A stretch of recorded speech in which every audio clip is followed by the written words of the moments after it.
Yo, what up guys, I'm Sammy and welcome back to the Soul Brothers channel, and this is my performance review of the Nike Zoom Freak 3. So this is Giannis Antetokounmpo's third signature shoe with Nike. Of course, he is an NBA champion now, so congrats to him. This shoe is going for 120 bucks. So if you guys do want to cop, I'll leave a link in the description box. But let's get it started off with the Tracciones, and the traction is not that nice. Pretty disappointed. And at first I was like, yo, hopefully it breaks in and hopefully it gets better, and it didn't really get better. You know what I mean? So I would say the bite is pretty inconsistent, right? I would say, like, for some movements, for some reason, the traction seems pretty good, and then for some other movements, it just didn't seem very good, you know? So I would say that it was inconsistent as far as the bite goes. And yeah, that kind of sucked.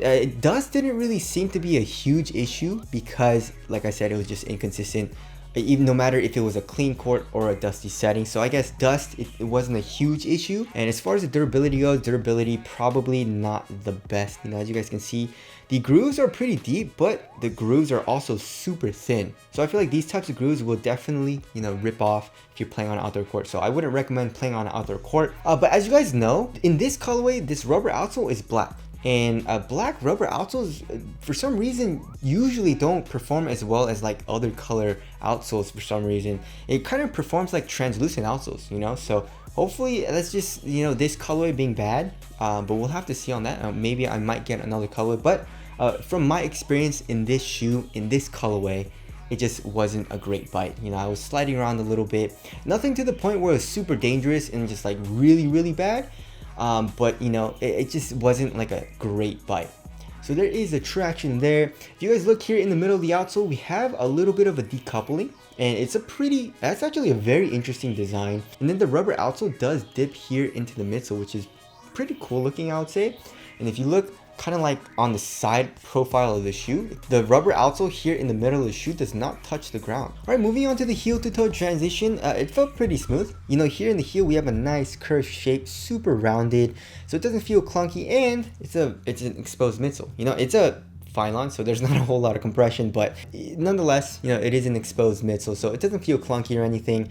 Then here in the forefoot we have a nice curved shape, as well as a lot of forefoot flex. So heel to toe transition, when you're running on the court doing heel dominant strides, it feels very smooth and very fluid. All right, moving on to the cushioning setup. So we have full length Phylon. Woo! Oh my God, full length Phylon. Dude, can we get more tech in this dude's shoes, man? Like Phylon guys, really? Can we get something else? Renew at least, you know, Cushlon. React maybe? Yeah, probably not for 120 bucks, but I don't know. I can only wish, right?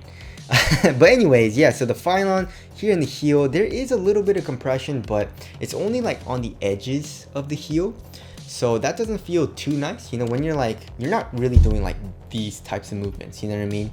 When you're playing, you're mostly kind of like doing this, so it's mostly just like on the edges of the foam, which isn't very nice. And then coming here into the forefoot, we got forefoot Zoom pods, and they're bottom loaded, which is not nice. You know what I mean? And they're also super caged, you know, it's comparing to like the LeBron Witness 5, which is not caged, kind of, you know, like you can see the zoom unit on the sides of the shoe. I guess here in the Zoom Freak 3, you can see the zoom unit a little bit through this Air Zoom logo here on the lateral side of the shoe, through this plastic piece. But yeah, like I said, it's caged. It's bottom loaded. It's not nice, and I couldn't really ever feel the zoom unit, and I also really couldn't feel like a springy sensation especially comparing it to like the LeBron Witness 5. You know, like you don't really feel the zoom unit underneath your foot. You know, like Zoom Strobel units in the KD13 and the KD14, you can feel the zoom unit right away, right? You don't feel any of that. And then, you know, comparing it to like, you know, the LeBron, I don't know, like the LeBron 15 or even the LeBron 16, where it was the Zoom pods, right? And it was bottom loaded. You had that springy sensation. You know, it kind of felt bouncy, but you don't really have that underfoot zoom sensation, but it still felt bouncy underneath your foot. You also don't feel that here in the Zoom Freak 3. So the zoom units, I would say, in my opinion, is pretty much useless, and I was pretty disappointed in the setup.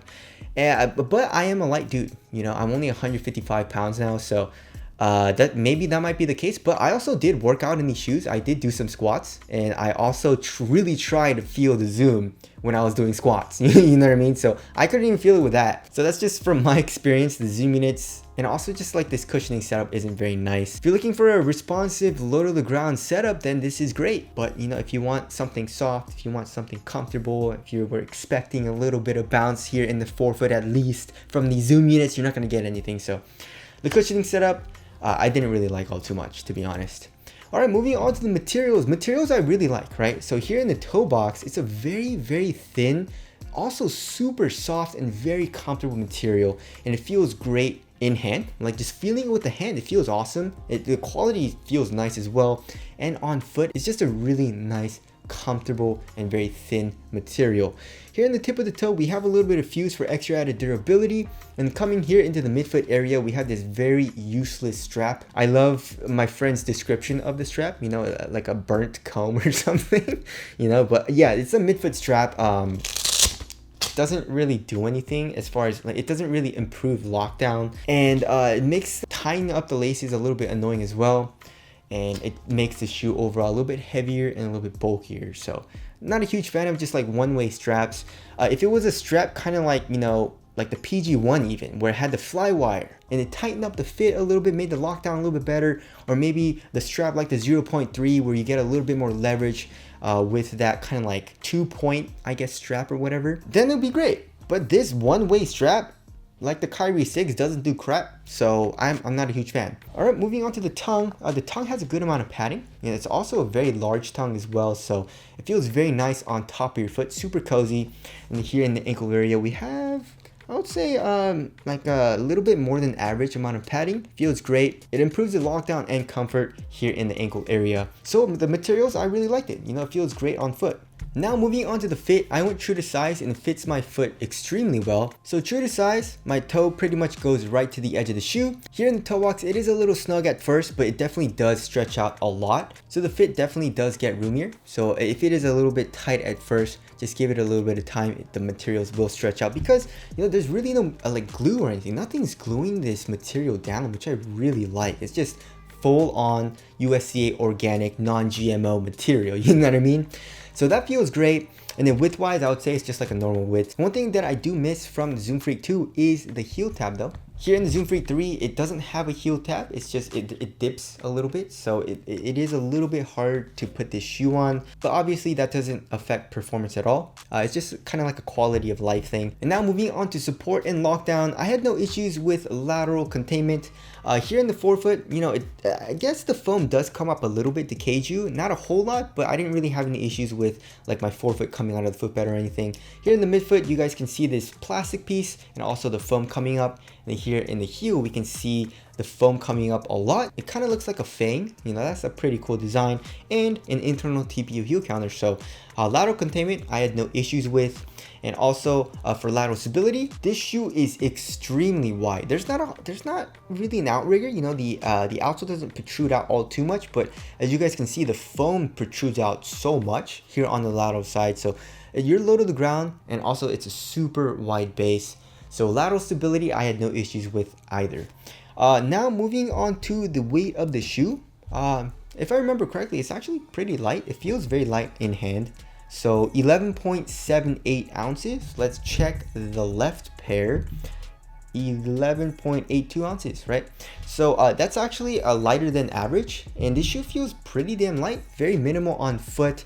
It feels pretty responsive. I definitely wish the traction was better. If the traction was better, I definitely would have liked the shoe a lot more. But other than that, you know, the overall feeling of the shoe, super lightweight and very minimal on foot. All right, moving on to the ventilation of the shoe. Ventilation is pretty good. There's actually really not a whole lot of airflow through this material. Although it is thin, there's not a whole lot of airflow. So it's not the most well ventilated shoe, but the material is thin, so it doesn't retain heat all too well. So as far as ventilation goes, I would say it's around average. All right, moving on to the aesthetics. Not a huge fan. I hate it actually. I definitely think the Giannis Immortality looks 100 times better, and also the Zoom Freak 2 looks 100 times better in my opinion than the Zoom Freak 3. And I guess there are some really cool colorways, you know, like that orange colorway that's coming out. But as far as like the overall aesthetics go, I really don't like it. So tell us what you guys think of the aesthetics down in the comment section below.